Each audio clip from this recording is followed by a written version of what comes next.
Wild, unspoiled, far away, mysterious Alaska fires up the imagination and brings out your spirit of adventure.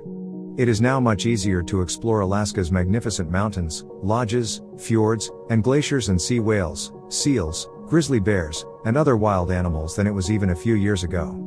Visit the museums, restaurants and cafes in Juneau and Anchorage and explore Denali, Glacier Bay National Parks. Here are the best things to do in Alaska. At number 10. Alaska Raptor Center. Even in remote and sparsely populated places like Alaska, wild animals suffer from human encroachment into their habitats and are increasingly injured or killed. Two Sitka ladies decided that someone had to do something about the injured raptor birds, and so they developed the Alaska Raptor Center in 1980. They started in their backyard with one injured bald eagle. Eventually, their action attracted other volunteers and they were able to help more birds, so they first moved to a shed on the campus of Sheldon Jackson College and then, in 1991, to the current 17-acre space on the Indian River. The center provides medical care and treatment to about 200 injured birds each year, mostly bald eagles. The main goal is to rehabilitate them and release them back into the wild. Those birds that are too severely injured and would not be able to survive in the wild stay in the center's Raptors in Residence facility and are visited by tourists and school kids as part of the educational program on raptor birds and environmental conservation in general. At number 9. Morris Thompson Cultural and Visitors Center. Located on the banks of the Chena River in downtown Fairbanks, the Morris Thompson Cultural and Visitors Center is a regional visitor center for interior Alaska and Fairbanks. The center is an interesting and very successful cooperation between the Fairbanks Convention and Visitors Bureau, the Tanana Chiefs Conference and the Alaska Public Lands Information Center. There is a 9,000 square foot exhibit hall with dioramas and displays featuring rural Alaska seasons and landscapes from the interior. The Information Center part offers brochures, walking and driving tour schedules, and a vacancy listing, and answers visitor questions and inquiries. There is also a theater with free films on Alaska's natural and cultural history. At number 8. Husky Homestead, Alaska. If you have ever wondered what it would feel like to stand on a dog sled speeding across 1,000 miles of frozen Alaskan tundra, and you are not prepared to enter the next Iditarod race, then a visit to the Husky Homestead is your best alternative. Legendary Jeff King, 4 times winner of the Iditarod race and hundreds of other races across North America, has opened his home to those curious about the Alaskan lifestyle, including the hardships, challenges and, of course, the Huskies. You can hear great stories from Jeff and his staff, many of whom are also famous mushers. You can play with puppies and watch fully grown majestic animals both at training and at work. Jeff's home is located within Denali National Park and all visitors are brought in by Husky Homestead buses from Denali hotels.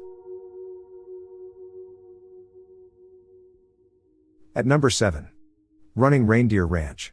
Less than half-hour from downtown Fairbanks is the Running Reindeer Ranch, where you can learn all you ever wanted to know about these curious animals of the north. The ranch owner and manager Jane, who has lived most of her life in Alaska, will take you on a walk through the beautiful, dense birch forest with the reindeer and engage you in reindeer games, tell you about the forest, the reindeer's home, and explain all their adaptations to life in the Arctic. You can watch the reindeer as they run free and happy in their forest world, untrained and often unpredictable, so what kind of adventure you will be having is pretty much up to them.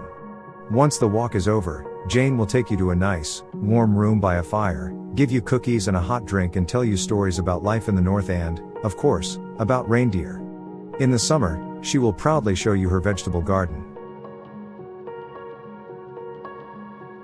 At number 6.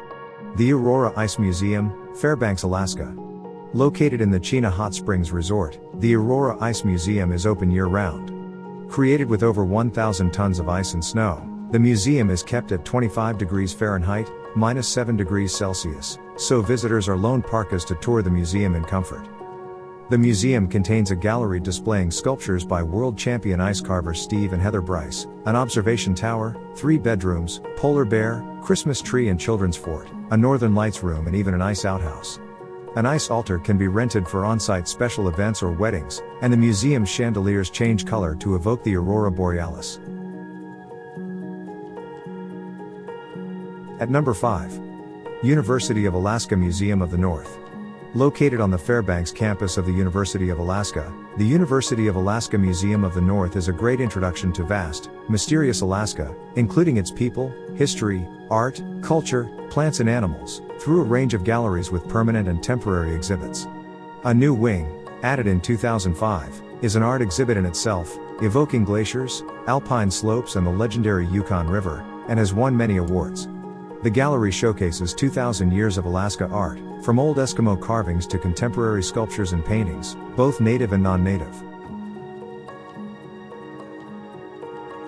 At number 4. Kodiak Laboratory Aquarium and Touch Tank. The Alaska Fisheries Science Center is home to the Kodiak Laboratory Aquarium and Touch Tank, a 3,500-gallon freestanding aquarium and touch tank containing species from the Kodiak Island waterways. Common species in the aquarium and tank include crabs, shrimp, snails, starfish and fish. Children and adults alike will enjoy handling the residents of the touch tank. Tour guides are on hand to provide information about the sea life and answer questions. The Science Center's conference rooms provide fantastic views of the water, and visitors can marvel at the massive, 25,000 square foot complex that houses the aquarium.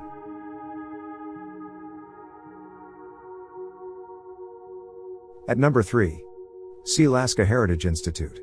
Sealaska Heritage Institute is a non-profit organization and institute in downtown Juneau, originally founded in 1980 to preserve and protect the region's Tlingit Tsimshian and Haida indigenous cultures. The institute, which moved into its permanent home at the Walter Soboleff Building in 2015, strives to create a place where native and non-native Alaskans alike can learn about their heritage through permanent exhibits and special event programming. The museum's permanent cultural exhibit showcases a variety of works by prominent native artists, including luminaries such as Wayne Price, Robert Davidson, Preston Singletary, and David Boxley. A traditional clan house dubbed as Shukahit is also showcased, along with space for rotating art and cultural exhibits. 3 major public art exhibits are showcased on the museum's grounds, including a 40-foot panel exhibit by Robert Davidson paying tribute to a Haida supernatural figure known as Greatest Echo. At number 2. Crochel Films Wildlife Center. Located about 28 miles from Haines, Alaska, the Crochel Films Wildlife Center is an amazing place where filmmaker and naturalist Steve Crochel takes care of abandoned or orphaned wild animals from Alaska or Canada.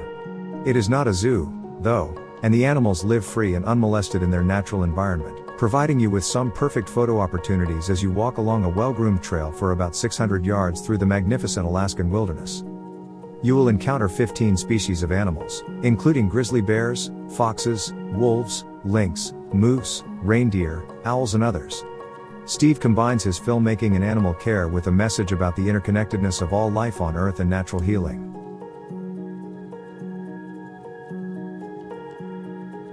At number 1. White Pass and Yukon Route Railway. The White Pass and Yukon Route is a Canadian and American narrow-gauge railroad that links Skagway in Alaska and Whitehorse in Yukon. It was built in 1900 during the Klondike Gold Rush, the fastest way miners could reach the gold fields. It operated until 1982 and was resurrected in 1988 as a heritage railway. It allows passengers to travel back to the past, riding the rails on a real gold rush train, past waterfalls, glacial rivers, steep gorges, and dense forests that have hardly changed since the time of the gold miners. The train climbs up 3,000 feet with passengers aboard parlor cars, both vintage and replicas, and with huge windows and observation decks, along the 10-foot wide train track carved into the mountain. The scenery is breathtaking, and the places the train passes by, such as Dead Horse Gulch or Inspiration Point, fire the imagination and take you all the way up to the headwaters of the legendary Yukon River.